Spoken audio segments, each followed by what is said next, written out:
Merci beaucoup. Le prochain invité, ça va être plus simple, on va gagner du temps. C'est un économiste que l'on ne présente plus si vous le suivez dans les médias ou si vous suivez plutôt les débats économiques dans les médias, Monsieur Nicolas Bouzou.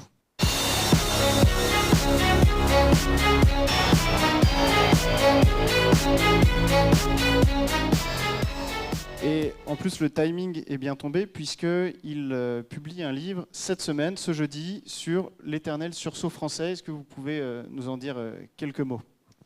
Oui, ce que j'ai voulu montrer dans ce livre, c'est que la France, c'est le pays du pire et du meilleur, que le meilleur succède au pire, et donc que le meilleur va arriver. Et donc ne partez pas, parce que si vous partez maintenant, vous serez absent quand ça ira mieux. Voilà.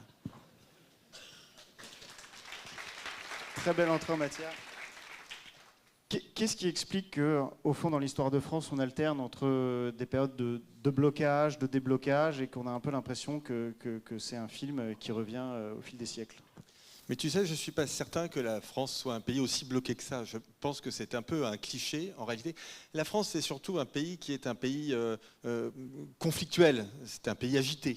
Donc quand on fait une réforme en France, si on fait une réforme des retraites au Japon, c'est un décret, personne ne s'en rend compte. Si on fait une réforme des retraites en France, avant même qu'elle soit annoncée, dès qu'on sent un peu que les choses vont se faire, il y a 1 million de personnes dans la rue. Ça fait le charme du pays, c'est comme ça. Et donc, je pense qu'il faut le prendre comme un fait acquis. Quand j'entends parfois certaines personnalités politiques dire on va faire de la pédagogie, ça va permettre de faire en sorte qu'il n'y ait pas de gens dans la rue, etc. Non, j'y crois pas. On fait des réformes. Voilà, les gens sont dans la rue. C'est un peu la nature du climat social chez nous. Et en fait, regarde par exemple ce qui s'est passé l'année dernière. Moi, je trouve que ça a été absolument passionnant avec Notre-Dame ou plus encore avec les Jeux Olympiques. On a fait des lois de simplification, c'est-à-dire qu'on a fait voter au Parlement des lois pour que tout ce qui empêche les Français de travailler, d'entreprendre correctement, là, ça ne s'applique pas. Parce qu'on n'avait pas le temps, on n'allait pas faire les Jeux Olympiques en 2037. Donc, il fallait faire une loi. On a trouvé de l'argent privé, parce que ça a été financé tout ça par de l'argent privé. Donc, en fait, on a trouvé de l'argent, on a laissé les gens travailler et les Français ont donné le meilleur d'eux-mêmes. Ils avaient un grand projet et il n'y a eu aucun blocage. Et le monde entier, en réalité, a été étonné. Donc je ne crois pas à cette notion de pays bloqué. Et je ne crois pas à cette notion de pays antilibéral. Je pense qu'au contraire, la France a une histoire libérale extrêmement profonde. D'ailleurs, l'étymologie de franc, ça veut dire libre. Et je pense qu'on a une tradition d'entrepreneuriat, de libéralisme, qui a eu beaucoup de très grands dirigeants libéraux qui ne sont pas vus comme tels, mais qui étaient des très grands dirigeants libéraux, de Henri IV au général de Gaulle, et que ça va revenir. Et qu'est-ce qui peut justement faire qu'on peut aller vers plus de déblocage ou en tout cas de réforme? Il faut redonner confiance aux Français en eux-mêmes et dans l'avenir. Alors, leur redonner confiance en eux-mêmes, c'est expliquer que la France a toujours été un grand pays d'entrepreneuriat, d'innovation. Je raconte dans mon livre, même la France d'avant la France. Hein, je veux dire, la Gaule. Alors, oubliez Astérix, hein, parce que ça fait énormément de mal dans l'image que les Français se font d'eux-mêmes, parce qu'évidemment, du coup, ils se voient comme une espèce de petit village irréductible, etc., qui mange et qui boit. La Gaule, c'était pas du tout ça. C'était le territoire le plus exportateur de chars, de denrées alimentaires, d'armes. C'était un territoire très innovant. Et quand les Romains ont apporté le droit, c'est devenu absolument fantastique. Donc, il y a cette histoire très tôt d'entrepreneuriat, mais quand Henri IV, j'en parlais tout à l'heure, a libéralisé le grain, l'agriculture française, c'est devenu absolument fantastique. Quand on a mené des politiques libérales sous le Second Empire ou au moment de la Troisième République, je cite souvent cet exemple que je trouve absolument fascinant. 1870, la France perd ses territoires les plus industrieux. Et puis vous avez la guerre civile, la commune. Et puis vous avez les scandales parlementaires. Et puis vous avez un président de la République qui se fait assassiner. Puis vous avez l'affaire Dreyfus. Et puis vous avez le boulangisme entre-temps. Voilà, donc une série de catastrophes. Et à la fin du 19e siècle, la France invente le cinéma. Elle devient leader de l'automobile. Et elle va quasiment inventer l'aéronautique. Et puis les expositions universelles, et l'art nouveau. Et le monde entier vient en France. Donc il faut que les Français se redonnent confiance en eux-mêmes, et puis il faut évidemment qu'ils qu'on leur redonne confiance dans le monde qui vient. Je regarde le traitement médiatique de l'intelligence artificielle. Les deux termes qui sont le plus accolés à l'intelligence artificielle, c'est menace et danger. C'est quand même fantastique. Alors que l'intelligence artificielle, c'est une promesse fantastique dans le domaine de la santé, dans le domaine de l'énergie, dans le domaine de l'accès à la culture. Et la France est une usine à entrepreneurs et à ingénieurs.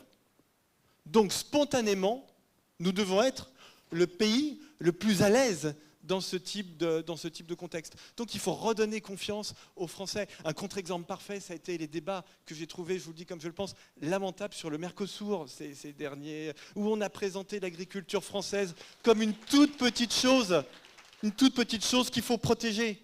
Parce que grosso modo, il ne faut pas exporter plus loin que la Seine-et-Marne si vous êtes un paysan en Seine-et-Marne. Je pense l'inverse. Je pense au contraire que l'agriculture, il faut la libérer et qu'elle est là pour être présente dans le monde entier.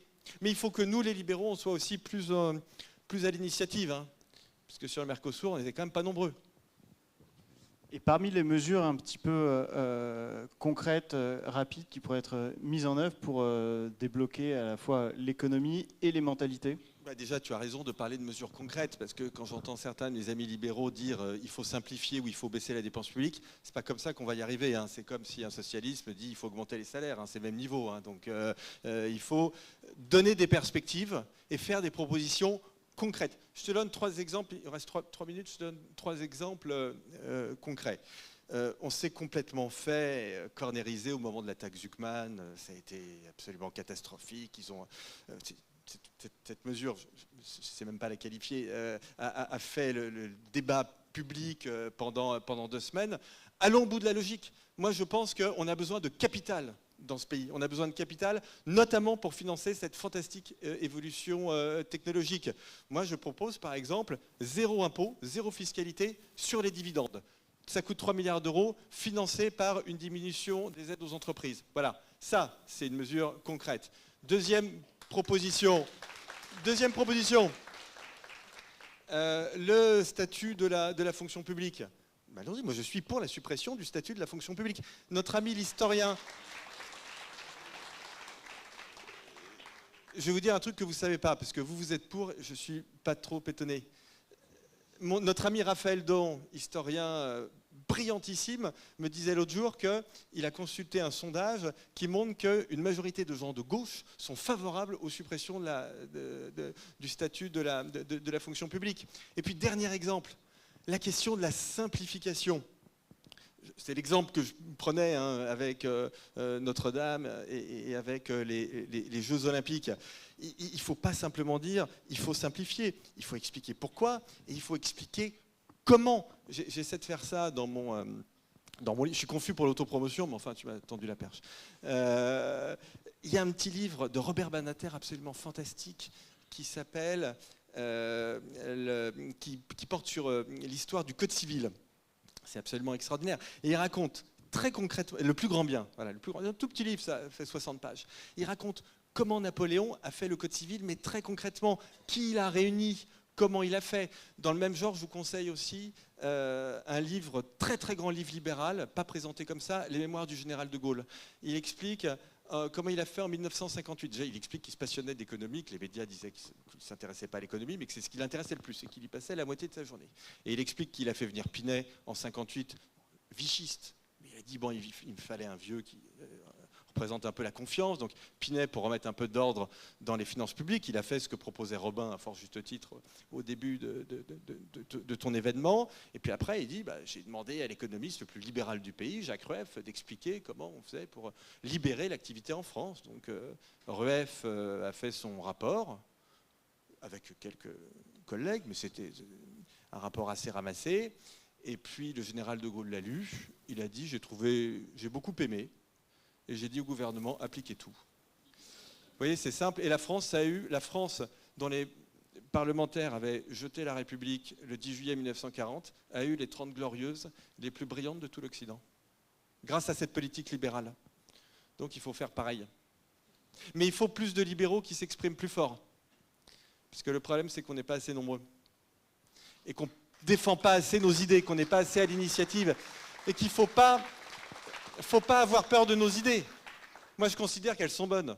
On me dit, ah, vous êtes libéral, mais je ne vais quand même pas m'excuser d'essayer très modestement de faire vivre des idées qui partent de Tocqueville jusqu'à Mario Vargas Llosa, en passant par Raymond Aron, c'est-à-dire des gens qui ont eu toujours raison, moralement et intellectuellement. Je ne vais pas m'excuser de ça. Je pense qu'on peut applaudir. Merci beaucoup. Merci à vous, bonne soirée. Et bravo, Mickaël.